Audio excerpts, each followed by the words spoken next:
This is a little story na hindi ko makakalimutan sa aking talambuhay. So, here we go. Makinig sa aking ikukwento, tungkol ito sa mga kumpari ko. Si Estilo Gagnab, Bibi Bamatellas, kasama si Stan at ako. Kaming lahat ay nagkaayaan, ngayong Pasko gagawa ng gimmick. Dinala ni Elias, speaker niya bulok, ito daw ay kanyang nineknok.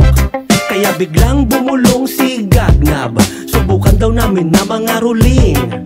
Una naming target, dun sa Signal Village, dun kami nagsimulang tumesting. Ang unang sumalang ay si Elias, we wish you a Merry Christmas. Di namin napansin, may aso sa harap, kaya pala si Elias na istaka.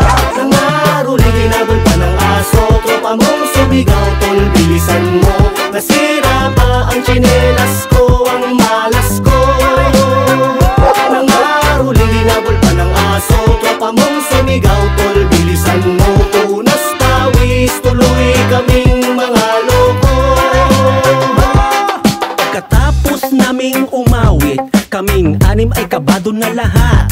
Pagkat itong si Elias, pati si Stan, silang dalawang muntik makagat. Sa sobrang takot ni Elias, inakyat poste ng Meralco.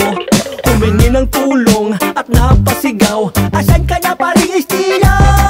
Nawala na si paring Estilo, naglaho na parang bula. Si Stan Apollo, pati si JB, kasama ang hari ng panggiba. Kaming lima sa wakas nakapuga, natamo namin ay puro gasgas. Si paring Estilo at pati si Elias, naiwan ang mga tsinelas. Nangaruling, inabol pa ng aso, tropa mong sumigaw, tol, bilisan mo. Nasira pa ang tsinelas ko, ang malas ko. Nangaruling, inabol pa ng aso, tropa mong sumigaw, tol, bilisan mo. Punas pawis, tuloy kaming mga loko. Nangaruling, inabol pa ng aso, tropa mong sumigaw, tol, bilisan mo. Nasira pa ang tsinelas ko, ang malas ko. Nangaruling, inabol pa ng aso, tropa mong sumigaw, tol, bilisan mo. Punas pawis, tuloy kaming mga loko. Ayoko ng mga aruling, lintik na buhay ito, nakagat pa si Elias.